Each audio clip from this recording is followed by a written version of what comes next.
नमस्कार दोस्तों, OCN network में आपका स्वागत है। हल्द्वानी में हिंसा की खबर है।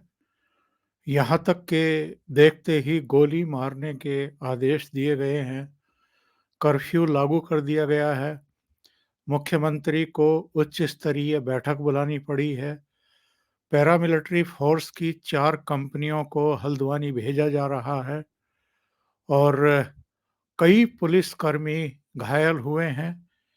एक के मारे जाने की सूचना भी आ रही है, उसकी अभी पुष्टि होनी बाकी है और कई दंगाइयों के पैरों में गोली वगैरह लगी है और कई पुलिसकर्मी घायल हुए हैं। ये नौबत क्यों आई है? हल्द्वानी में ये हिंसा क्यों भड़की है? जो जानकारी मिल रही है वो ये है कि नगर निगम की जो टीम थी, वो एक अवैध निर्माण को गिराने के लिए गई थी और छतों से उसके ऊपर पथराव किया गया है। कुछ समय पहले भी एक निर्माण गिराया गया था, उसी का मलबा छतों पर इकट्ठा किया गया था और ये कौन लोग हैं, आप इसी से अंदाजा लगा सकते हैं कि पड़ोस में ही कोई मदरसा भी है और जिस तरीके की सूचना आ रही हैं, उनसे ये पता चलता है कि केवल हल्द्वानी नहीं, उत्तराखंड के जो सीमावर्ती जिले हैं, वहां पर भी डेमोग्राफिक चेंज हो रहे हैं। जगह-जगह मजार बनाई गई हैं, कुछ क्षेत्रों में जो घुसपैठिए हैं, जो म्यांमार से या दूसरी जगहों से जो रोहिंग्याज़ हैं, वो और उत्तर प्रदेश से भी कुछ जगहों से वहाँ पर इस कम्युनिटी के लोग पहुँचे हुए हैं। ये कितनी बड़ी चुनौती है। ये जो दंगा-फ़साद हुआ है, हिंसा हुई है, नियोजित तरीके से, इसके पीछे कौन-सी ताकतें हैं? कहीं ये यूसीसी जो लागू की है उत्तराखंड ने, उससे लिंक्ड तो नहीं है? उसकी प्रतिक्रिया तो नहीं है?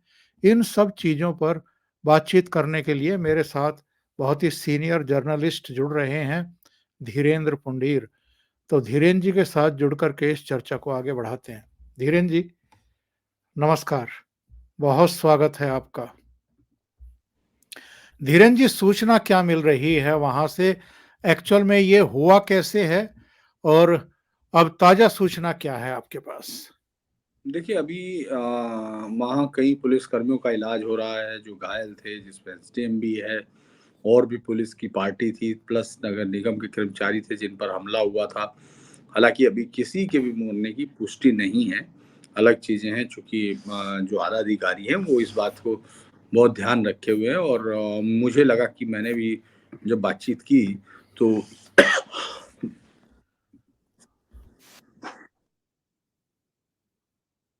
माफ़ कीजिएगा, कई दिन से खाँसी अभी ठीक नहीं हो पाई।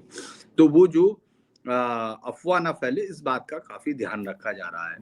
ये एक सारी इंसिडेंट्स दरअसल कोर्ट के आदेश पर नगर निगम की ज़मीन पर अवैध तौर पर बनाए गए मदरसे, उससे सटी हुई एक धर्मस्थल की ज़मीन, इसके अलावा जो घर थे जिसमें दोनों संप्रदायों के घर थे, मंदिर भी थे, इस तरह नहीं थे कि बाकी सब चीज़ें नहीं थी, लेकिन इसको कोर्ट के आदेश पे हटाया जा रहा था। अधिकारियों का एक लंबा दस्ता था। उसके बाद जब उसमें मदरसे को तोड़ा जा रहा था, तो वहाँ तमाम लोगों ने इकट्ठे होकर पहले तो नारेबाज़ी की, फिर विरोध प्रदर्शन किया, धक्का-मुक्की की और जब तक कि वो जो सुरक्षा बल हैं, वो और आ पाते या वो होते, उन्होंने उन पर हमला कर दिया। यहाँ तक कि पहले पथराव शुरू किया और उसके बाद गाड़ियों में आग देनी शुरू की, उसके बाद बाइकें जला दी, उसके बाद कार और भयानक पथराव और उसके बाद एक तरह से उनको जान से मारने की पूरी और जलाने की कोशिशें हुई। यहाँ तक कि जो बाइट्स हैं, जो पुलिस के लोग हॉस्पिटलाइज़्ड हैं इस समय, जो उनसे बातचीत मीडिया के लोग कर रहे हैं, तो उनमें उन्होंने ये तक कहा है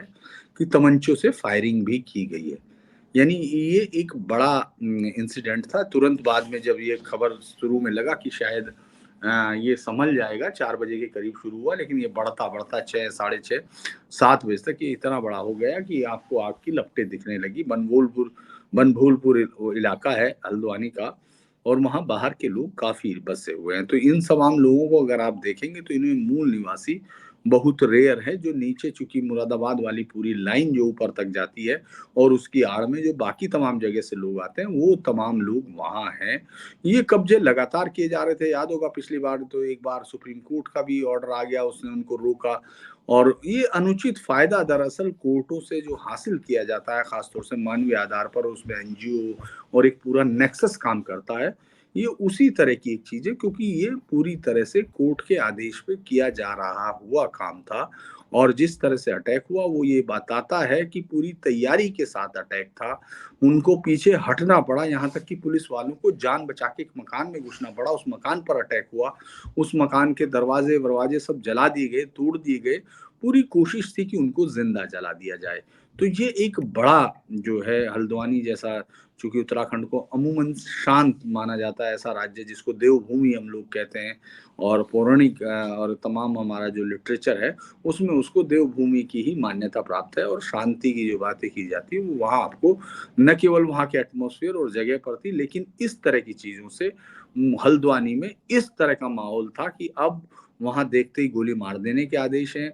कल के लिए स्कूल, कॉलेजों की छुट्टी हो गई है और मुख्यमंत्री ने जो एकदम बहुत ही स्ट्रॉन्ग मैसेज दिया है वो भी एक बड़ी बात है। सीएस, डीजीपी, एडीजी इंटेलिजेंस और इन सब के साथ और सूचना आयुक्त के साथ मिलकर जो पूरी मीटिंग की साथ के साथ और ये मैसेज कहा कि कोई भी नरमी नहीं बरती जाए, सख्ती बरती जाए, उनको पहचाना जाए, उनको तमाम लोगों को किया जाए। तो ये अभी तक का मौजूदा सूरत-ए-हाल है।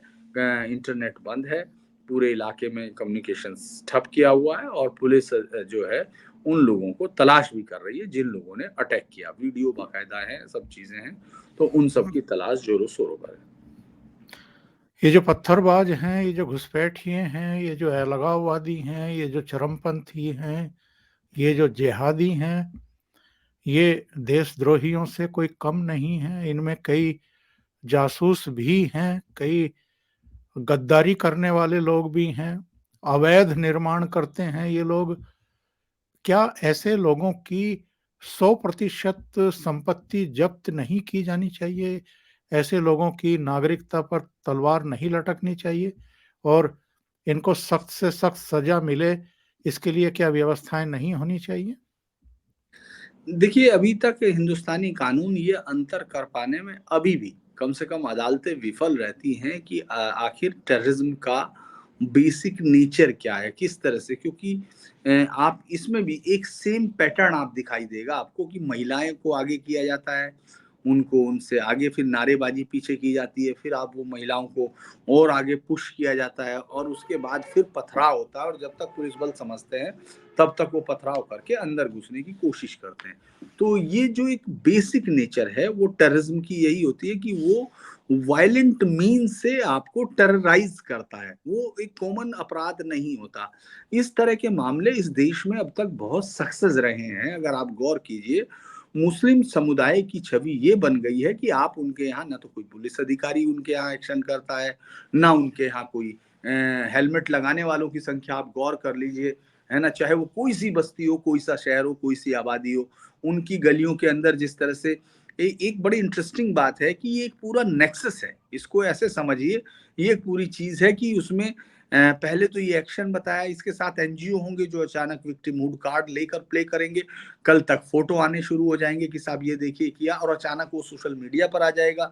इसके बाद कोई कोर्ट जाएगा, फिर कोर्ट बुरी तरह से लताड़ लगाएगी प्रशासन को, वो सब कहानियाँ वेस्ट की सुनाएगी और उसके बाद ये फिर वापस वो हिस्सा यानी उधर की तरफ जो अधिकारी, जो ईमानदार कर्मचारी, जो जिन्होंने अपनी जान दाँव पर लगाकर वो इस तरह के लॉ एंड ऑर्डर की बात करने की कोशिश करते हैं, वो फिर वापस बैक फुट पर आ जाते हैं और उनको कोई सहारा देने वाला नहीं होता, सबसे बड़ी बात है। और उसके बाद एक और लॉबी है जो सुप्रीम कोर्ट में खड़ी होती है, खासतौर से कपिल सिब्बल जैसी, जो ये कहती है कि साहब ये बदतर हैं, हालात बदतर हैं इनके और ये आदिवासियों और दलितों से भी पीछे हैं पढ़ाई में। है ना? अगर आप उसको देखें एजुकेशन या तमाम ग्राउंड, जबकि आपको ये देखने की ज़रूरत है कि ये घेटोइज़ेशन इन्होंने खुद चुना क्या। आप उनकी बस्तियों को कहीं भी जाइए, मतलब मैं माफ़ कीजिएगा बहुत ज़्यादा लोगों के लिए नहीं कह रहा हूँ, लेकिन आप ज़्यादातर बस्तियों का माप तो आप इसी तरह देखेंगे कि छोटी-छोटी गलियों के अंदर घुसकर वो उसी तरह बनाया जाता है। वो चाहें तो उस सड़क को चौड़ा कर सकते हैं, क्योंकि वो ज़्यादातर कब्जे की गई या छोटी अवैध बस्तियाँ, कच्ची बस्तियों में होता है ये सब काम। वहाँ चाहें तो वो कर सकते हैं, लेकिन नहीं, ये पार्ट ऑफ स्ट्रेटजी है। धीरे-धीरे ये बात यकीन पे आई, क्योंकि ये आपको सब जगह दिखता है। फिर उसके बाद इन लोगों को विक्टिमहुड कार्ड खेला जाता है। आप ये देखिए, रोहिंग्या जिनको यहाँ बसाया गया, इतनी ताकत के साथ बसाया गया, मदरसे, मकतब और इन सब की वजह से बसे हैं वो लोग, इसमें कोई शक नहीं है। उन लोगों ने भागते वक़्त भी हिंदुओं के गाँव पर वहाँ हमला किया। जब वो खुद मुस्लिम थे, उन बच्चियों के साथ रेप हुआ, उन लड़कियों के रेप किए गए और कत्ल किए गए। ये बात जो संयुक्त राष्ट्र संघ की एजेंसी है उसकी जाँच में है। ये हमने नहीं कहा। दरअसल गुंडई को जब आप ताकत बना लेते हैं, और ब्लैकमेल करने की बात जो मैं कई बार आपके शो में कर चुका हूं कि अंबेडकर साहब ने इनकी जो आइडियोलॉजी है उसको पकड़ने की कोशिश की थी, लेकिन आपके लोग नहीं पकड़ते हैं। आपका लॉ उसको डिफरेंस नहीं करता। नहीं तो उनके ऊपर न केवल सामूहिक जुर्माने हों, उनको लंबी सख्त सजाएं हों, उनकी प्रॉपर्टी सीज की जानी चाहिए। उनके जो राइट्स हैं उनको कर्टेल करना होगा, क्योंकि ये जानबूझ के पहले पॉपुलेशन के सहारे, फिर उसके बाद गुंडई के सहारे, फिर लॉ एंड ऑर्डर को अवॉइड करके एक पूरी चेन है। ये कोई एक दो इंसिडेंट नहीं है। और अब तक जब तक ये सब चीजें आपके जहन में नहीं आती थी, जब आप अलग अलग सोचते थे। अब इसी घटना को हम लोग गौर करें तो ऐसे तो अचानक लगेगी जैसे सिम सफूर्त हुई हो, लेकिन तौकीर रजा के बयान कल परसों से आप देखिए, यूसीसी पर बयान देखिए, एसटी हसन जैसों के बयान देखिए, ओवैसी के बयान देखिए। उसके बाद तौकीर हसन पर्चे बांट रहा था और कल कह रहा था कि वो ऐसे ही करेगा, हालांकि उस पर केस दर्ज हुआ उसकी पार्टी पे। इसके अलावा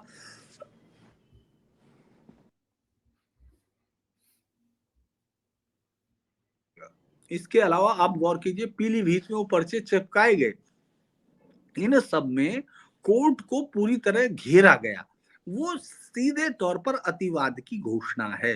यूसीसी जो है, जिस तरह से पास किया गया समान नागरिक संहिता, उसके खिलाफ आप देखेंगे ये जो तमाम कुरान शरीफ और उसकी तमाम की जो यहाँ दुहाई देकर कानून न मानने की बात होती है, ये दुनिया के हर देश में मुस्लिम है, हर वेस्ट के हर हिस्से में मुस्लिम है, लेकिन वहां वो ये मानता है, क्योंकि उसने ये मान लिया है यहाँ की लीडरशिप ने। क्योंकि अगर आपने ये सवाल उठाया कि आखिर डेमोग्राफी चेंज कैसे हुई, तो जो लीडरशिप है, जो कांग्रेस के बहुत सारे लोगों पर पिछली बार भी आरोप लगा था कि वोट बैंक बढ़ाने के लिए, और वो इस चीज का इस्तेमाल करते हैं। जो अतिवादी जिहादी आइडियोलॉजी है वो जानती है कि हिंदुइज्म की किस कमजोर नस का इस्तेमाल करके उसको दबाकर वो आगे की तरफ, क्योंकि अब आप मालदा, मुर्शिदाबाद या इस तरह के टाउन्स में बहुत ज्यादा उम्मीद नहीं कर सकते कि वहां आपको बहुत दिखेगा कि नेशनहुड या वो सब चीजें। वो उन्होंने इस्तेमाल किया, ममता बनर्जी को एक लंबे समय तक इस्तेमाल किया, और आज ममता बनर्जी वहां कुछ नहीं कर सकती। अगर उनको बहुत ख्वाब आ रहा है तो वो उसके अंदर घुस भी नहीं सकती हैं उनकी मर्जी के खिलाफ। फिर वो मुस्लिम टाउन्स होने लगते हैं। ये पूरा जो सुप्रीम कोर्ट का जो बिना बात का उसमें दिया गया स्टे था, जो खुद उनकी वजह से था, हाई कोर्ट के आदेश के बावजूद इसको दिया गया था, ये इनकी इस समझ के खिलाफ खड़ा होता है कि इन लोगों को मुझे लगता है देश की अदालतें अभी तक भी ये समझने में नाकाम है कि आखिर वो देश में बचाना किसको चाहती है। तो अभी ये तक उसी ये का माना जाता अभी तक ये माना जाता था धीरेन जी कि उत्तराखंड आमतौर पर बहुत ही शांत जगह है, शांत भूमि है, देव भूमि है। और संभवतः यही सब सोच करके सबसे पहले यूसीसी वहां लागू किया गया। एक टेस्ट केस भी है। और अ, अब जो अन्य राज्य हैं, खास तौर से जहां-जहां भारतीय जनता पार्टी या एनडीए की सरकारें हैं, वहां तो इसकी पहल की ही जाएगी। एक एक के बाद एक राज्यों में ये लागू किया जाएगा। तो 1-2 दिन पहले ही इसको पारित किया गया और ये हल्द्वानी में नतीजा देखने को मिल रहा है। ये यूसीसी लागू करने के प्रतिक्रिया स्वरूप भी हिंसा हो सकती है क्या? इसके पीछे कोई बहुत सोची विचारी साजिश, कुछ ताकतें भी हो सकती हैं क्या? देखिए, एक इमोशनल कार्ड वहाँ हमेशा चला जाता है। Victim card plus emotional card, अगर आप यूसीसी को लागू कर देते हैं, तो यूसीसी को लागू करने के बाद आप वहाँ कम से कम इस्लामिक आइडियोलॉजी के अंदर महिलाओं को बराबरी का हक देते हैं। आप उन बच्चियों को जिनको अभी तक पता नहीं किस अंदाज़ से 1/7 दिया जाता है, फिर उसमें भी 50 जो है अलग लफड़े हैं, उन सबको कोई कानून को पढ़ेगा तो उसको समझ ही नहीं आएगा कि आखिर कितना पैसा दिया गया और संपत्ति में बेवा को क्या हक मिलेगा। ये सब चीज़ें बहुत ही ज़्यादा रूढ़िवादी था और आज से 1400 साल पहले जो था उसके हिसाब से है। अगर आप 3 तलाक बंद कर देते हैं, आप हलाला बंद कर देते हैं, आप ये सब चीज़ें बंद कर देते हैं, इसके बाद धर्मांतरण का कानून पहले आया था, इसके साथ-साथ आप अब लिव इन रिलेशनशिप का जो नया खेल शुरू किया, वो सब बंद कर देते हैं, तो आपने विष धर के साँप तोड़ने की कोशिश दाँत तोड़ने की कोशिश की। तो वो फुफकारेगा तो ज़रूर। उसका ये हालत है, चूँकि ज़्यादातर आबादी इसीलिए वो है क्योंकि उसको बहुत सारे बच्चे पैदा करने हैं, उसको बहुत सारी गेटोइज़ेशंस क्रिएट करनी है, उसको इस देश के खिलाफ बहुत सारी चीज़ों पर इस्तेमाल करना है, एक मिनी पाकिस्तानी क्रिएट करने हैं अलग-अलग जगह, ताकि फिर आपको परेशान कर सके। क्योंकि ये जो सीधे अटैक होते हैं, ये किसी न किसी के टेस्ट किया जाता है। अगर आप गौर करेंगे कि किसी न किसी मदरसे से, किसी न किसी मस्जिद से, किसी न किसी उससे, उस इलाके के आस-पास गैदरिंग ज़रूर होती है और वो एक शुरुआत होती है। जो यूसीसी का बिल है, वो अपने आप में बहुत अद्भुत बिल है। हालाँकि वो जब एग्ज़ीक्यूट होगा तब अलग बात है, जब वो कर दिया विधानसभा ने पास। लेकिन आप देखेंगे उसमें कुछ गलती होंगी तो वो ठीक होंगी, गुंजाइश होंगी।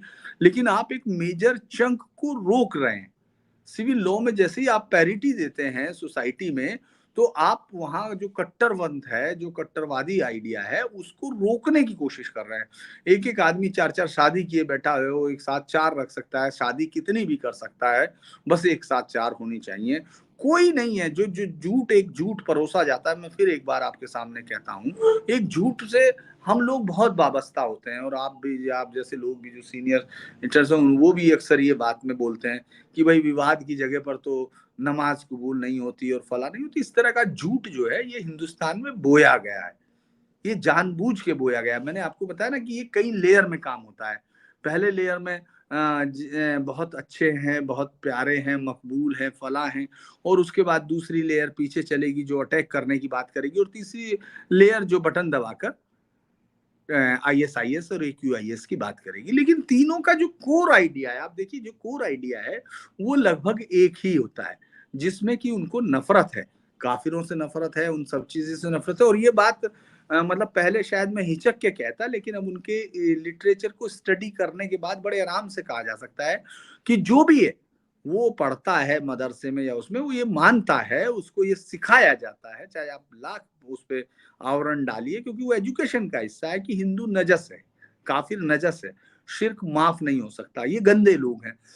तो माफ कीजिएगा, जो इस मेंटेलिटी के साथ खड़े होते हैं, उन लोगों से आपको क्या उम्मीद है कि वो आज या कल या परसों सुधरेंगे? आपने उन पर कोई अंकुश लगाने की कोशिश नहीं की, आपने कोई चीजें करने की कोशिश नहीं की और 70 सालों में दंगों के इतिहास हैं, रिपोर्ट्स हैं, कानपुर ट्रायल है, दंगा है कानपुर का, उसकी कमीशन की रिपोर्ट है। अभी विष्णु कमीशन की रिपोर्ट आपने मुरादाबाद दंगे की देखी, जिसमें कितना बड़ा दंगा हुआ था, उसमें किस तरह से मुस्लिम लीग के उस आदमी ने उस दंगे को भड़काया था, डॉक्टर ने, डॉक्टर शमीम, जहां तक मुझे याद है। तो ये सब चीजें आप ना पढ़ना चाहते हैं, ना इस देश का नागरिक समझना चाहता है, ना अदालतें समझ रही हैं। क्योंकि अदालतें तो ऐसा लगता है कि जैसे वो किसी और चाँद पे से आई हों और उनको लगता है, अरे ह्यूमन राइट वायलेशन आप उसका कर रहे हो जो कत्ल करने जा रहा है। आप ह्यूमन राइट के प्रोटेक्शन उसको दे रहे हो कि रात को 2 बजे जाके आप याकूब के लिए खोलोगे। इससे कोई कानून पे यकीन किसी का नहीं होता, क्योंकि जिनके लिए आप खोल रहे हो उनको तो पहले से यकीन नहीं है और जिनका यकीन था उनके यकीन को आप जला के मार रहे हो। तो ये झूठ और मक्कारी पे बनी हुई चीज है और ये सब साजिशन है, क्योंकि यूसीसी बहुत बड़ा कदम है। यूसीसी आपके इस भ्रम को दरअसल अ, जो मिडिल ईस्ट से पैसा आता रहा लंबे समय से, जो लंबे समय से वहाबी मूवमेंट को ताकत देने के लिए पैसा आया इस देश में, उसने मौलवियों की और इनकी एक ऐसी कतार खड़ी कर दी जिनके पास सिर्फ और सिर्फ नफरत बेचने के लिए है और हिंदू मुस्लिम की खाई बढ़ाने के लिए है। उन लोगों की दुकानें बंद हो जाती हैं, दुकानें बंद हो जाएंगी तो उनको क्या लेना देना, वो तो बर्दाश्त नहीं करेंगे। तो ये जो सारी कहानियां हैं ये उसी का हिस्सा है। वो लोग, अगर यूसीसी लागू होता है तो उनको बहुत सारी चीजें उनकी नल एंड वॉइड हो जाएगी अगर महिला बराबर में खड़ी हो जाती है। क्योंकि मैं डॉक्टर इसरार अहमद, उसको बहुत बड़ा सम्मानित माना जाता है। अगर आप इस्लामिक से, उसकी अभी डेथ हुई, पाकिस्तान में था। उसके वीडियोस आपको नेट पे मिलेंगे जो 1971 की हार को लेकर बोल रहा था। उसमें उसका दर्द ये था कि हिंदुओं ने हरा दिया, हिंदुओं ने बंद किया, क्योंकि आपने जमहूरियत अपनाई। जमहूरियत आपका सपना ही नहीं है, जमहूरियत आपका काम ही नहीं है।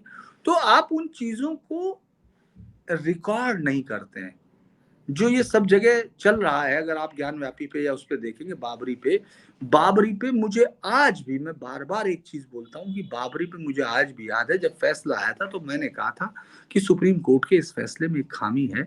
उसने ये बात इरादतन छोड़ी है, ऐसा मुझे लगा। मैं सुप्रीम कोर्ट के खिलाफ किसी मतलब अवमानना नहीं कह रहा हूँ, लेकिन सम्मान रखते हुए कह रहा हूँ कि ये करना,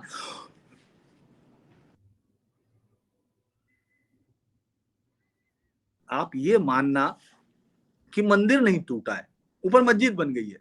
तो आज आप देखिए, आपको ऐसा कोई मुस्लिम अतिवादी लीडर, मुस्लिम जिहादी मेंटेलिटी का आदमी एक नहीं मिलेगा जो ये नहीं कह रहा कि हमसे बाबरी मस्जिद छीन ली गई। कोर्ट ने तो कहा था वो मंदिर तोड़ा नहीं गया तो हमारा है। और ये बात चूंकि आपको लग रहा था कि वो सिर्फ जिहादी कह रहे हैं, ये बात धीरे धीरे निस्सृत हो गई। आपको ऐसे सैकड़ों हजारों की तादाद में पड़े हुए सोशल मीडिया पे वीडियो मिलेंगे जिसमें वो आदमी जो फल बेच रहा है, जो लड़का वो बेच रहा है, वो कह रहा है एक दिन हमारा दिन आएगा, हम ये तोड़ देंगे। तो आपने उनको रास्ता दिया ना, आपने उनको ये बात बताई ना। अगर आप उनको ठोक के सही से समझा के कहते कि ऐसी किसी चीज को बर्दाश्त नहीं किया जाएगा, तो लाइन से भी आता। ऐसा नहीं है नहीं आते, दुनिया के अलग अलग देशों में रह रहे हैं तो वहां क्या कर रहे हैं, वहां क्यों नहीं इस तरह कर पा रहे। मिडिल ईस्ट सहित ये दुनिया के 25 देशों में कैसे 3 तलाक किसी भी फॉर्म में बंद है, पाकिस्तान में भी क्यों बंद है, यहाँ क्यों शुरू है? क्योंकि यहाँ आपने खुला मैदान, इस देश को सराय में बदल दिया। आपने देखा होगा आज भी इरफान हबीबी का कल का एक इंटरव्यू आपको याद होगा। माफ कीजिए, मैं उधर की तरफ चला गया, लेकिन आप चूंकि बातचीत को उस तरफ कहा कि क्यों नहीं इनके खिलाफ एक्शन होता। इनके खिलाफ एक्शन सिर्फ और सिर्फ तुष्टीकरण के लिए नहीं होता है। इन्होंने अपनी संख्या को अपना हथियार बनाया और उसी हथियार के सहारे एक समन्वय, एक वैविध्यता और बहुत ही संभाव की संस्कृति को खत्म करने के लिए वो कुछ भी करने को तैयार है। और आपकी अदालतें, आपके कानून उनको ये छूट देते हैं। प्रधानमंत्री नरेंद्र मोदी ने पार्लियामेंट में अपने संभवतः अंतिम भाषण में जो कहा है, मतलब इस इस लोकसभा के कार्य का इस कार्यकाल के अंतिम भाषण में उन्होंने कहा कि 2024 में मेरी सरकार, यानी तीसरी सरकार, बहुत बड़े फैसले लेने वाली है। ये बड़े फैसले कहीं ये वर्सेज एक्ट से लेकर के और सीएए, यूसीसी और तमाम जो लटके हुए फैसले हैं उनको जमीन पर उतारने के तो नहीं हैं। मुझे लगता है कि 2-3 बड़े फैसले होंगे। एक तो जनसंख्या नियंत्रण कानून जरूरी है। दूसरा, आपका आज तक आपने सीए बना भी दिया, आपने उस पर सब कुछ कर भी लिया, आपने वोट भी ले लिए, आपने आज तक उसके रूल्स फ्रेम नहीं किए और आप ऐसा लोहो आयरन मैन टाइप आपके पास होम मिनिस्टर है। और इसके अलावा अगर आप देखेंगे, यूसीसी को भी लागू किए जाने की पूरी ताकत के साथ जरूरत है। सबसे पहला जरूरत है कि आप 1991 का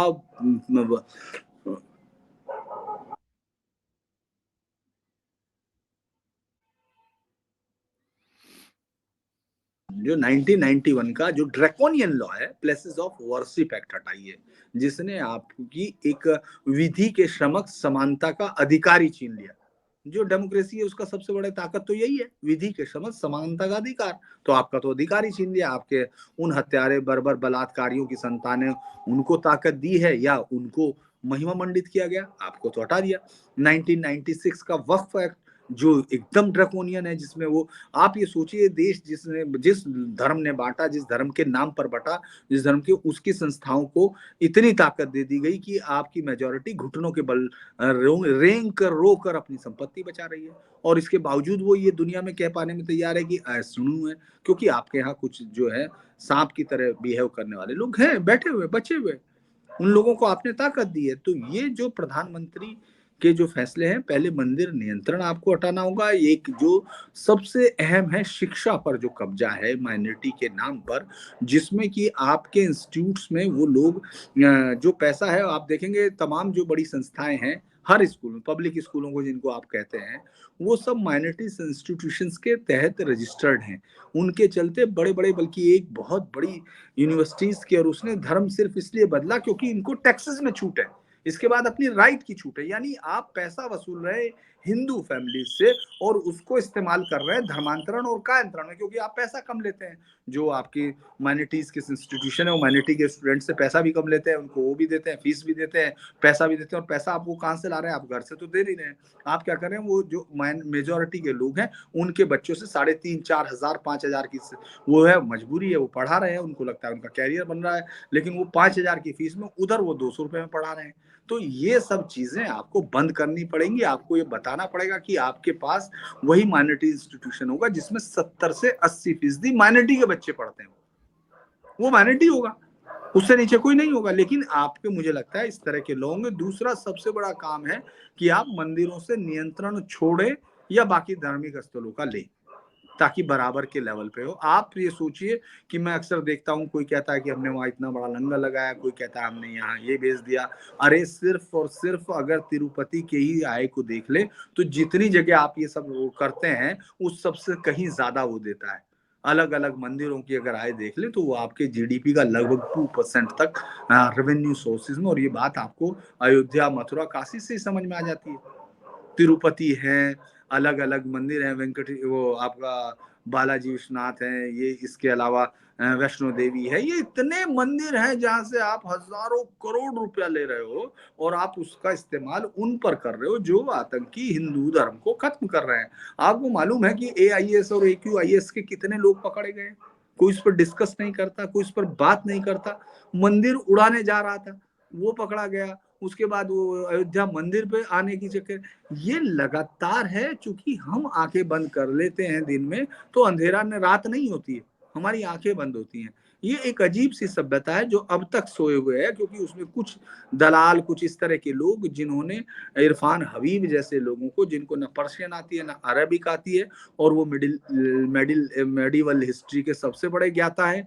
और आप देखिए, आज वो उनका बयान कल का बड़ा इंटरेस्टिंग है। उन्होंने वैसे बीबीसी में पहले दिया था 4-5 दिन पहले, कि उनके लिए सर्वे कराने की जरूरत क्या है, वो तो है ही, लेकिन 1991 का वर्शिप एक्ट है। वो आप ये सोचिए कि वो शख्स जिसने आईसीएचआर के दफ्तर को बाबरी मस्जिद एक्शन कमेटी का दफ्तर बना के रख दिया था, उस वक्त वो 1986 में एक लेटर पर टाइम्स ऑफ इंडिया की ऐसी की तैसी कर देने वाले लोग थे, जिसमें 52 हिस्टोरियंस थे, जब जितने भी झूठे और मक्कार थे, जिनकी किताबें अब तक हटा देनी चाहिए। मुझे लगता है कि मोदी जी को अगर ये फैसले लेने चाहिए तो 2024 में ये भी हटाना चाहिए।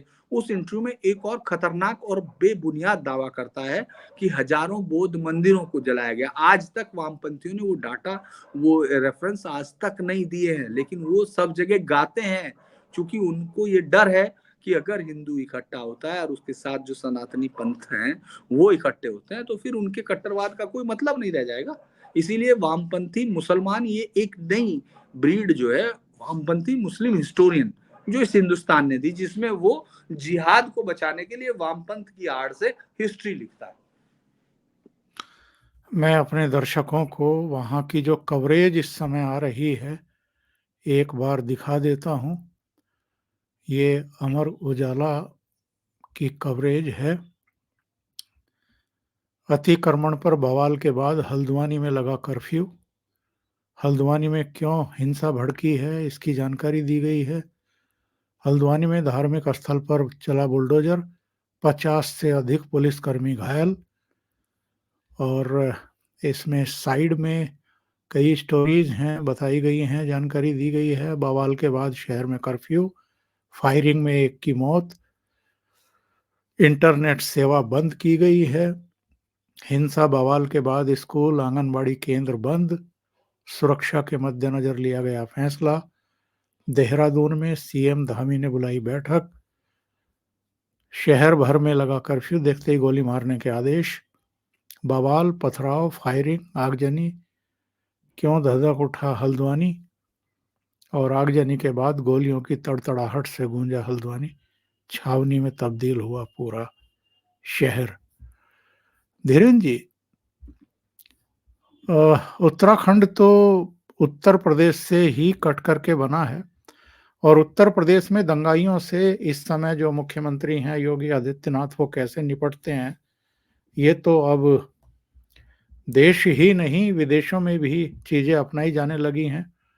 हल्द्वानी जैसे शहर को सुलगाने की कोशिश हुई है, तो आपकी क्या अपेक्षा है कि मुख्यमंत्री धामी को क्या योगी जी का अनुसरण करना चाहिए? देखिए, मुझे ये कहने में अभी तक कोई हिचक नहीं है कि एक अफ़सर है, अभिनव कुमार हैं, तेज़-तर्रार अफ़सर हैं, जो डीजीपी है और अच्छे से निपटना जानते हैं। उसके बाद एक ऐसा मुख्यमंत्री जिसने कहा कि किसी भी किस्म की नरमी नहीं, सख्ती बरती जाएगी, एक-एक को अरेस्ट किया जाएगा, वीडियो से देख के अरेस्ट किया जाएगा और मुझे लगता है उन्होंने अभी बोला नहीं है वसूला जाएगा, लेकिन एक-एक चीज़ का एक-एक पैसा वसूला जाना चाहिए, उन लोगों को उनके घरों की नीलामी करनी चाहिए, वो कुर्क किए जाने चाहिए, सीज़ किए जाने चाहिए और इस तरह का सबक सिखाया जाना चाहिए ताकि वो ये समझ सकें कि आप अपने इस धार्मिक पानदान को कहीं भी रखिए। उठाइए अपना पानदान, हमको नहीं चाहिए, हमने आपके इश्क से तौबा कर ली, आप उठा के अपना पानदान कहीं और जाइए। हम यहाँ वही रहेगा इस देश में जो देश के संविधान को मानेगा, जो कहानी नहीं सुनाएगा कि हम देश का संविधान मानेंगे लेकिन वहाँ तक जहाँ तक आप हमारे धार्मिक नहीं, ऐसा नहीं हो सकता कि आप एक तरफ़ा करेंगे, दूसरा नहीं करेगा, ये एकदम वाहियात बात है और मुझे लगता है कि पुष्कर सिंह धामी इस बात को समझ रहे हैं। कि अगर वो इस बार कमजोर पड़े, क्योंकि आप ये देखिए पहाड़ों के अंदर जोशीमठ, बद्रीनाथ में नमाज पढ़ने की बात आ गई थी। आप सोचिए ये कितनी हैरानी की बात है जिस देवभूमि में जहाँ देवता वास